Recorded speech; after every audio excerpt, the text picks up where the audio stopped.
형과 아우, 대통령과 비대위원장. 대한민국 권력 정점에 섰던 두 남자의 20년 브로맨스가 파국을 맞았습니다. 이는 보수 정치의 판도를 완전히 뒤집는 순간입니다.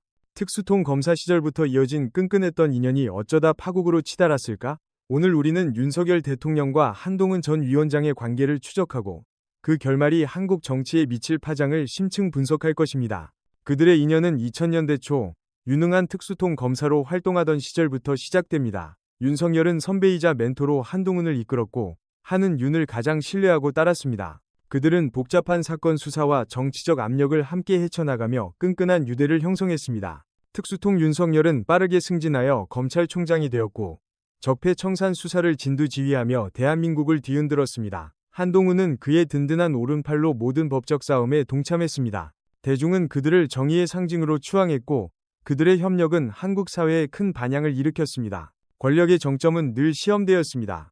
윤석열 대통령이 한동훈을 법무부 장관으로 임명하자 한은 단순한 후배를 넘어섰죠. 자신만의 정치적 목소리와 영향력을 가진 인물이 된 것입니다. 역할 분담은 갈등의 씨앗을 품었고 리더십 스타일의 차이가 서서히 드러나기 시작했습니다. 2019년 윤석열이 검찰총장이 되자 그는 정권의 거센 도전에 직면했습니다. 한동훈은 대검 반부패 강력부장으로서 윤 총장의 든든한 방패이자 칼날이 되었습니다. 그들은 대형 사건들을 함께 수사하며 독립검찰의 위상을 지켜냈습니다. 이 시기 그들의 신뢰와 결속은 더욱 단단해졌습니다. 윤과 한이 사제이자 형제 같은 관계는 초창기부터 시작되었습니다. 한동훈은 젊은 시절부터 총명하고 예리한 검사로 윤석열의 강단 있는 리더십을 존경했습니다. 윤 또한 한에게서 특별한 재능을 발견하고 중요한 임무를 맡겼습니다. 이 시기에 깊은 신뢰와 존중의 기반이 다져졌습니다. 중요한 수사에서 윤과 한은 언제나 환상의 콤비였습니다. 날카로운 분석력으로 난해한 사건들을 명쾌하게 풀어냈죠. 대형 부패 사건부터 비리 스캔들까지 그들의 협력은 수많은 성공을 이끌었습니다. 검찰 내에서 그들은 정의와 청렴의 상징으로 두각을 나타냈습니다. 복잡한 사건들에서 연이은 성공으로 윤과 한의 명성은 치솟았습니다. 그들은 매수할 수 없는 오직 정의만을 아는 검사로 불렸죠. 승리는 개인 역량과 팀워크의 힘을 증명했습니다. 당시 언론은 특수통 검사 듀오를 찬사했고 대중은 그들의 연대에 지지를 보냈습니다. 윤과 한이 비바람 속을 어깨동무하며 걷는 모습은 업무를 넘어섰습니다. 개인 삶에서도 소통하고 격려했죠. 그들의 신뢰는 법정뿐 아니라 일상의 어려운 순간에도 빛났습니다. 정치적 폭풍과 역경은 그들을 더욱 가깝게 만들었고 진정한 벗으로서의 유대를 강화했습니다. 윤석열이 한동훈에게 보낸 신뢰는 절대적이었습니다.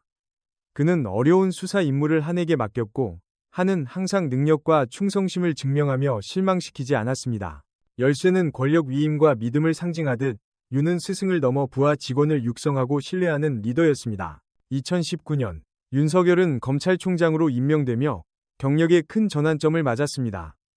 강력한 권력과 확고한 신념을 요구하는 자리였죠. 한동훈은 함께하며 형님에 대한 변함없는 지지를 뜨거운 박수로 표현했습니다. 이 사건은 윤의 경력 정점이자 한동훈이 필수적인 정치 동맹의 형성을 보여주었습니다. 윤석열의 적폐청산 수사는 한국 사회에 큰 파장을 일으켰습니다. 그는 어떤 세력과도 맞서 싸우는 부패 사냥꾼으로 여겨졌죠. 한동훈은 수사의 핵심에서 중요한 기여를 했고 함께 대형 스캔들을 폭로하며 국민 신뢰를 공고히 했습니다. 이 시기 윤은 국민들에게 영웅 이미지를 각인시켰습니다. 검찰총장 재직 내내 한동훈은 윤의 가장 신뢰할 수 있는 고문이자 실행자였습니다. 기자회견이나 청문회에서 한은 항상 무조건적인 지지를 표했고 언론과 야당 질문으로부터 윤을 옹호했습니다. 한이 존재는 윤의 명성과 권력을 강화하며 외부에서 흔들 수 없는 확고한 동맹을 보여주었습니다. 윤석열이 검찰총장이 되자 한동훈은 한 발 물러나 형의 승진을 기뻐했습니다. 전면에 나서진 않았지만 윤 재임 기간 동안 검찰 시스템의 중요한 요소로서 조용하지만 효과적으로 기여했습니다. 이는 한이 공동 목표와 윤의 성공을 위해 개인 영광을 희생한 상호 신뢰를 증명합니다. 검사와 검찰총장으로서 성공 후 윤석열은 정치에 뛰어들어 2022년 대한민국 대통령으로 당선되었습니다. 그는 한동훈을 법무부 장관으로 임명했죠. 이는 두 사람에게 권력의 정점이었지만 도전 가득한 새 장의 시작이었습니다. 다른 역할과 책임을 맡게 된 것입니다. 대통령 선거 캠페인에서 한동훈은 윤석열의 가장 강력한 지지자였습니다. 예리한 웅변과 젊고 역동적인 이미지로 젊은 층 유권자들의 큰 호응을 얻었죠. 그는 윤을 지지하며 전국을 누볐고 캠페인의 효과적인 대변인이 되었습니다.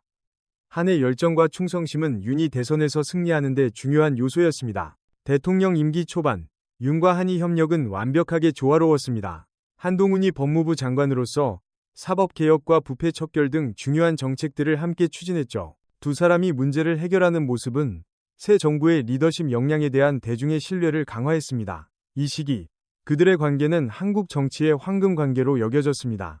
윤의 리더십과 한의 지원 아래 많은 정책들이 성공적으로 실행되었습니다. 경제 활성화부터 사회 안정화까지 이 성과들은 유능하고 결단력 있는 정부 이미지를 공고히 했습니다. 하이파이브는 그들이 함께 이룬 것에 대한 만족감과 자부심을 상징합니다. 한동훈은 대통령의 오른팔이었지만 법무부 장관으로서 독립적인 역할을 유지했습니다. 그는 자신의 정책 결정에 대해 국회와 대중에게 책임을 져야 했죠. 이는 역할과 책임의 미묘한 차이를 만들었습니다.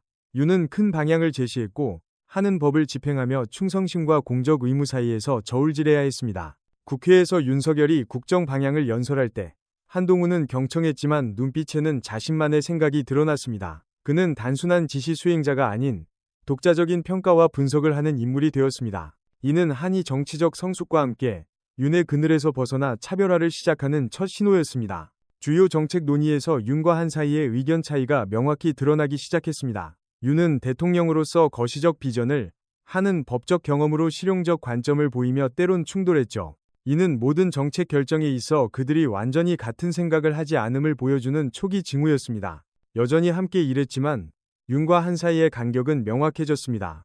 의견 차이뿐 아니라 문제 접근 방식에서도 거리가 생겼죠. 윤은 대통령으로서 국가 이익을, 한은 법무부 장관이자 독자적 야망으로 다른 우선순위를 가질 수 있었습니다. 그들의 길은 나란히 가는 듯했으나 생각과 방향에서 가지를 치기 시작했습니다. 법무부 장관 재직 중 한동훈은 독립적인 정치 인물로 성장했습니다. 대중 앞에 자주 나서 설득력 있게 견해를 발표하며 지지층을 구축했죠. 이는 윤석열에게 한해 커지는 영향력에 대한 우려를 안겨주었습니다. 미래의 잠재적 정치 경쟁자가 될 수 있다는 생각 때문이었습니다.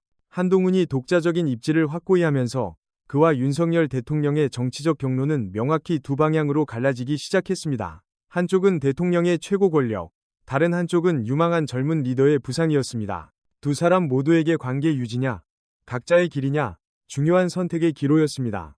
결국 한동훈은 국민의힘 비상대책위원장으로 임명됩니다.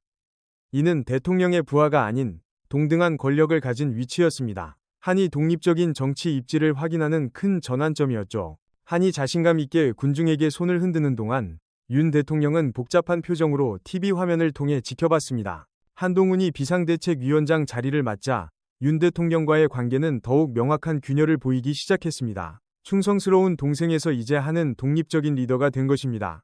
이러한 변화와 대중의 기대가 맞물려 그들을 잇는 끈은 점차 가늘어지고 흔들렸습니다. 윤석열 대통령은 한동훈의 부상으로 압박감을 느끼기 시작했습니다. 거울 속 한의 모습이 커지는 것은 그의 영향력 증가와 잠재적 도전을 반영했습니다. 미래의 경쟁자가 될 수 있는 인물에 대한 최고 지도자의 불안감은 정치의 현실입니다. 한동훈의 대중적 인기는 보수층과 젊은 세대 사이에서 급증했습니다. 그는 미래를 이끌 새로운 정치 스타로 여겨졌죠. 한과 윤 사이의 지지도 경쟁이 명확해졌습니다. 윤은 발코니에서 아래를 내려다보며 자신이 이끌었던 인물로부터 영향력이 도전받는다는 고립감을 느꼈을 것입니다. 정책 의견 불일치는 비공개 논쟁을 넘어섰습니다. 중요한 법안들이 대통령실과 비대위 간의 공개 논쟁 핵심이 되었죠. 한동훈은 당대표로서 대통령실 지시에 대해 서슴없이 다른 견해를 표명했습니다. 이는 내부 긴장뿐 아니라 집권당의 단결된 이미지를 훼손했습니다. 윤 대통령과 한 위원장의 균열은 공개 행사에서 냉랭한 태도로 분명해졌습니다. 그들은 더 이상 나란히 서거나 친밀한 인사를 나누지 않았습니다. 보이지 않는 불신의 벽이 세워진 거죠. 이는 언론의 주목을 받으며 관계의 미래와 정부 안정성에 대한 추측을 불러일으켰습니다. 가장 주목할 만한 순간 중 하나는 윤 대통령이 친밀함을 표현하려 했지만 한 위원장이 이를 부드럽게 거부했던 때입니다. 이는 관계의 현재 상태에 대해 많은 것을 말해주죠. 악수 거부를 넘어 이전의 친밀함을 재건하려는 시도를 거부하는 것이었습니다.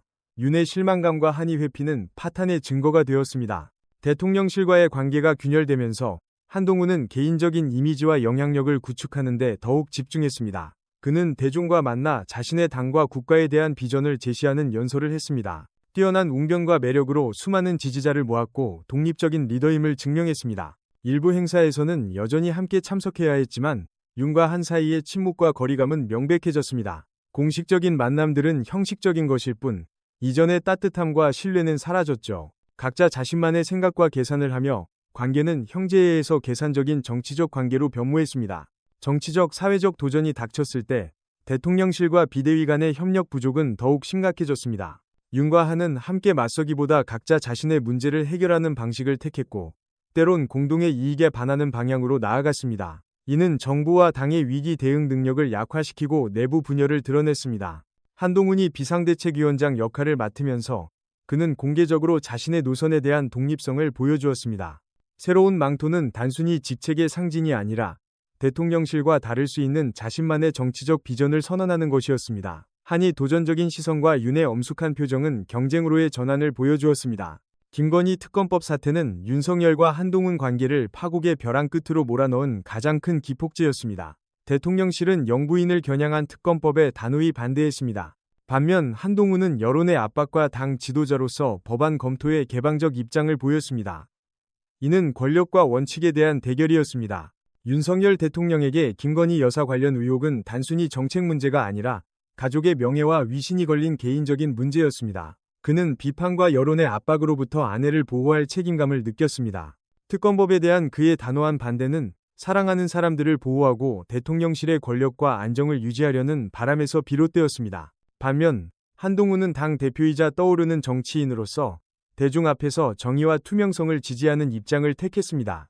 그는 논쟁적인 문제에 명확히 반응하지 않으면 당과 자신의 정치 경력에 해를 끼칠 수 있다고 판단했습니다. 특검법 검토를 요구하는 한의 단호한 입장은 그를 대통령실과 직접적인 대결 구도로 몰아넣었습니다. 특검법을 둘러싼 갈등은 대통령실의 권력과 정의 원칙 사이의 상징적인 전쟁으로 변모했습니다. 윤의 대통령 권력 깃발은 흔들리는 듯 보였고 한의 공정한 사법 깃발은 여론의 목소리를 대변하듯 힘차게 나부꼈습니다. 이 대결은 단순히 법안이 아니라 집권당과 한국 정치 시스템의 미래 방향에 대한 것이었습니다. 2024년 1월 서천시장 화재는 윤과 한의 관계의 냉랭함을 상징하는 사건이 되었습니다. 현장에서 함께 있었지만 그들은 서로 한마디도 나누지 않았고 눈도 마주치지 않았습니다. 이 순간은 언론에 포착되어 퍼졌고 두 사람 사이의 공개적인 균열을 보여주는 생생한 증거가 되었습니다.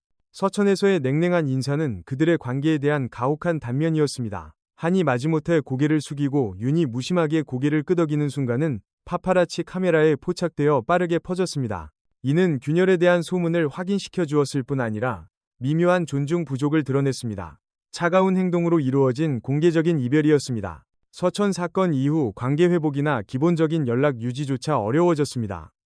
전화는 울렸지만 받지 않았고 메시지는 응답되지 않았습니다. 이러한 연락 두절은 관계가 교착 상태에 빠졌음을 보여주는 분명한 신호였습니다. 이는 단순히 소통 부족을 넘어 상호작용을 거부하는 감정적, 정치적 단절을 나타냅니다. 국회의원 공천 문제는 대통령실과 비상대책위원회 간의 또 다른 공개적인 권력 투쟁에 불을 붙였습니다. 윤석열 대통령은 친윤계 후보들을 선정하는데 결정적인 목소리를 내고자 했습니다. 한동훈 위원장은 비대위의 자율성을 보여주고 자신의 비전에 맞는 후보들을 선택하고자 했습니다. 이 싸움은 권력과 영향력의 차이를 깊이 드러냈습니다. 공천 싸움에서 윤석열은 대통령의 권한을 사용하여 과정에 영향을 미치려 했고 한동훈은 비상대책위원회의 자율성을 단호히 지키려 했습니다. 윤이 권력의 도장을 들고 있고 한이 흔들림 없이 서 있는 모습은 대통령실의 절대 권력과 독립적인 당 지도자로서의 노력 사이의 정면 대결을 드러냈습니다. 대통령실이 비상대책위원회 제안 후보 명단에서 몇몇 이름을 지운 행위는 넘을 수 없는 레드라인이 되었습니다. 이는 한의 권한에 대한 직접적인 간섭이자 공개적인 모욕이었죠. 윤이 한을 통제해야 할 부하로 보고 있다는 증거였습니다. 한이 분노에 찬 반응은 관계를 돌이킬 수 없는 지점으로 몰아넣었습니다. 정치에서 신뢰가 사라지면 모든 관계는 유지되기 어렵습니다. 공천 사태는 윤과 한 사이의 신뢰의 장막을 완전히 찢어버렸고 그들을 동맹에서 경쟁자로 만들었습니다. 20년 관계의 근간이었던 신뢰는 이제 완전히 무너졌습니다. 각자 자신의 길을 가야 했고 더 이상 상대방의 지원은 없었습니다. 결국 대통령실은 한동훈에게 비상대책위원장직에서 사퇴하라는 최후 통첩을 보냈습니다. 이는 강력한 움직임이었고 거의 공식적인 선전포고와 같았습니다. 윤 대통령은 최고 권력으로 차갑게 명령했고 한은 자신의 신념과 결단력으로 쉽게 굴복하지 않기로 선택했습니다. 굴복하는 대신 한동훈은 모든 직책에서 사임하는 것을 택함으로써 불복종과 자신만의 길을 가겠다는 결의를 보여주었습니다. 망토를 던지는 행위는 직책의 포기가 아니라 관계의 포기, 독립에 대한 강력한 선언이었습니다. 윤석열은 그 모습에 놀라움과 허탈감을 느꼈을 것입니다. 한동훈의 사임과 당에서의 제명 추측은 그와 윤석열 대통령 사이의 모든 공식적인 연결을 끝냈습니다. 한때 견고했던 동맹은 이제 나란히 가는, 심지어 서로 대립하는 길로 변모했습니다. 이름을 지우는 행위는 단순히 서류상이 아닌 우정과 권력에 대한 한국 정치사의 한 장을 지워버리는 상징이었습니다. 이제 윤석열과 한동훈은 완전히 다른 길을 걷고 있습니다. 20년간 이어온 형제 같은 동료 관계는 비극적으로 끝났습니다. 각자는 상대방의 지원 없이 자신의 정치적 미래에 직면해야 할 것입니다. 내리는 비는 파탄난 관계의 슬픔과 냉정함을 상징하며 한국 정치사에 깊은 흔적을 남깁니다. 이번 균열은 정치적인 이별을 넘어선 심리적인 전쟁이었습니다. 윤석열에게 한동훈이 대중의 지지를 받으며 인기를 얻는 모습은 깊은 불안감을 조성했습니다. 최고 권력은 그것을 잃을지도 모른다는 두려움을 동반하죠. 특히 자신이 이끌었던 인물일 때 불안감은 더욱 커집니다. 한동훈에게 이것은 스승이자 형인 윤석열의 그늘에서 벗어나 자신을 증명할 기회였습니다. 차별화에 대한 열망은 단순히 정책에 관한 것이 아니라 자신만의 비전과 방향을 가진 독립적인 리더 이미지를 구축하는 것이었습니다. 그는 자신이 잠재적인 1인자임을 증명하고 싶었습니다. 공개적인 대결은 끝났지만 윤과 한 사이의 권력 투쟁은 미묘하게 계속되었습니다. 영향력, 당과 대중의 지지를 둘러싼 줄다리기였습니다. 윤은 대통령 권력을 유지하려 했고 한은 자신만의 권력 기반을 구축하려 했습니다. 팽팽한 밧줄은 누가 보수 세력의 미래를 형성할 것인가에 대한 끊임없는 경쟁을 상징했습니다. 각자의 길을 간 후에도 윤석열과 한동훈은 서로의 영향력에서 완전히 벗어날 수 없었습니다. 각자는 상대방 이야기의 중요한 부분이었습니다. 윤은 항상 한을 도전이자 잠재적인 후계자로, 한은 윤의 그림자를 넘어서야 할 기준이자 압력으로 느낄 수 있습니다. 윤과 한의 대결은 이제 복잡한 체스 게임과 같습니다. 각자는 자신만의 체스말과 전략을 가지고 상대방을 예측하고 뛰어넘으려 합니다. 윤은 대통령으로서 이 점을, 한은 대중의 지지와 혁신으로 예상치 못한 수를 둘 수도 있습니다. 이 게임은 단지 권력이 아닌 전략, 비전, 리더십에 대한 것입니다. 윤석열과 한동훈의 분열은 단순히 두 개인의 이야기가 아니라 한국 보수 정치 지형 전체를 재편하는 요소가 될 것입니다. 포스트 한동훈과 포스트 윤석열 시나리오가 다시 쓰여지고 있으며 두 영향력이 다가오는 선거에서 경쟁할 가능성이 있습니다. 보수 세력은 심오한 재편에 직면하게 될 것입니다. 분열 이후 윤석열과 한동훈 모두 자신의 지지 기반을 재구축하고 강화해야 할 것입니다. 한은 젊은 이미지와 대중적 매력으로 새로운 스타로 빠르게 부상할 수 있습니다. 윤은 대통령직을 유지하지만 확고한 지지를 유지하는 데 어려움을 겪을 수 있습니다. 유권자들의 마음을 사로잡기 위한 경쟁은 정치 지형을 재편할 것입니다. 윤, 한 연대의 분열은 보수당 내부에서 윤석열계와 한동훈계 간의 대결로 이어질 수 있습니다. 각 세력은 당의 통제권과 미래 정책 방향을 장악하기 위해 노력할 것입니다. 이 싸움은 국민의힘뿐만 아니라 전체 한국 정치 지형에 영향을 미쳐 새로운 동맹과 경쟁 구도를 형성할 것입니다. 한국 정치사를 되돌아보면 친밀했던 권력 관계가 대결 구도로 변모하는 유사한 이야기들을 많이 찾아볼 수 있습니다. 김영삼과 이회창, 김대중과 노무현의 관계를 예로 들 수 있습니다. 이 관계들은 처음에는 희망적이었지만 결국 권력 갈등과 개인적인 야망으로 인해 균열에 이르렀습니다. 과연 역사는 정말 반복될까요? 아니면 모든 이야기는 저마다의 독특한 면을 가지고 있을까요? 윤석열과 한동훈의 관계는 권력의 본질, 야망, 그리고 정치 속 우정의 연약함에 대한 깊은 교훈을 남겼습니다. 그들의 이야기는 한국 정치의 미래를 형성하는 중요한 부분으로 남을 것입니다. 누가 이 역사적 장을 계속 써나갈까요?